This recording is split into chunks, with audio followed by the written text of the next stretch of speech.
If you feel like your experience is holding you back from pursuing the career that you want, I'm really excited to tell you about today's sponsor and partner here on the channel, SNHU, Southern New Hampshire University. SNHU has one of the largest accredited nonprofit online degree offerings in the country.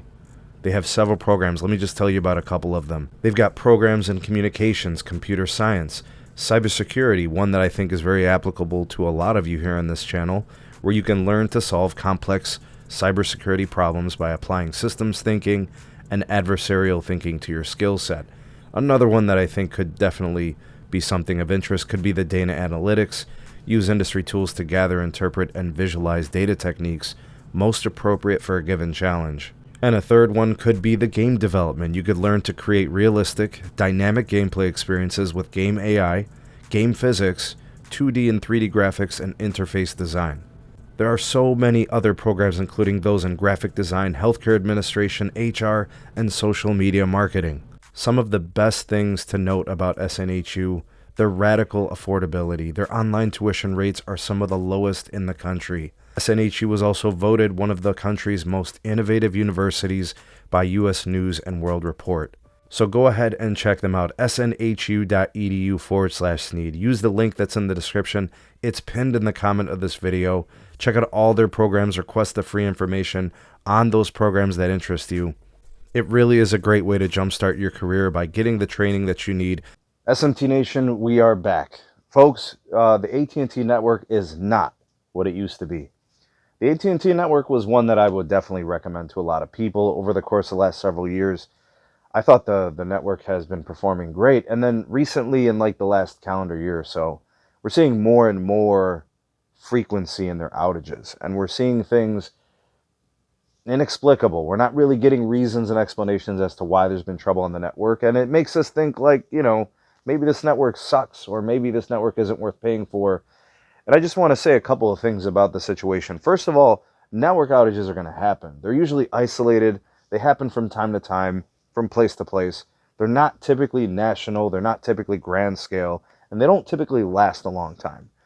But we're seeing frequency in the outages at AT&T. The number of times within short intervals of time is what's concerning to me. And I think additionally, with hacks and breaches and other things, it complicates things. It makes things look worse, and possibly worse than they actually are. But it's really hard to make excuses for a company that doesn't appear to be caring or as diligent as it once was. So the reason I made this video was to kind of highlight some of those things. And I think we need to hold our companies that we pay money to accountable. And I think if things start to get worse, it's warranted to maybe consider moving to another carrier. And I'm not here to tell people where to go and how to spend their money. You make that decision. But it's a valid concern, and I see people making excuses all the time. And it's, their preferred carrier. It's like cheerleaders for a team. It's an interesting thing, actually. The human psyche is crazy. Like, you got people that are defending carriers like they're their children, which I find strange and unusual, because you just pay them for service. And if they can't deliver that service as they promise, then what the hell are you paying for, right? So I'm not going to be here defending any carrier. I'm here to call them and hold their feet to the fire. So AT&T is going to have to kind of figure some things out. I think the network has to become more reliable. I think some of the reliability equity they had with customers has been put into question. I think they have some redeeming that they have to kind of look for and find. And I don't think there's anything wrong with calling them out for that. It's the same smoke we can give to Verizon when they have outages, with the same smoke we can give to T-Mobile. Like I said, these are companies that you pay money to. They're not your children. You don't need to defend them. You don't need to do any of that. Just pay your bill, get your service. That's a good transaction. When they can't provide you with the service you're paying for, we should hold them accountable. So you should, technically, ideally, theoretically, be willing to leave a carrier if they're not good enough. The problem is people start financing phones, and then they feel compelled to stay, or they don't have the power to kind of come and go as they please, which I think people should start financing their phones through their manufacturers, right? So if you like the iPhone, buy through Apple. If you like a Google phone, get it through them. If you like a Galaxy, do the same. Trade in your phones through them, get their upgrades. So that way you can kind of come and go with providers as you please. And that way you kind of stay fleet-footed and end up on the best network that your money can get you. and we can hold these carriers accountable. Gotta stay in this mode. I think it's just good consumer practices to shop around. You'll go to Target as long as the products are good. Once the products aren't good, you start shopping around. You go to different places. Maybe there's a cleaner store. Maybe there's a store with more selection. Maybe there's a store with better quality. You would do that. You would shop. Why should your wireless be so different?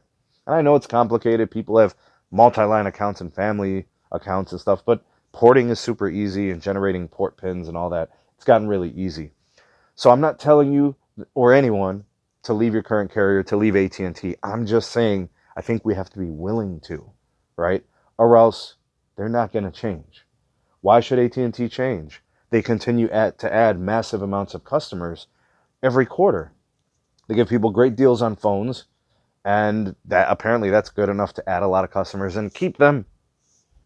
But the problem is these things are never going to change. They'll continue to have outages, which are happening more and more frequently, and hacks and all those things. And they got to do better, and they got to try better, you know. And there's certain things they can and can't control, and what they do control, we should hold them accountable for.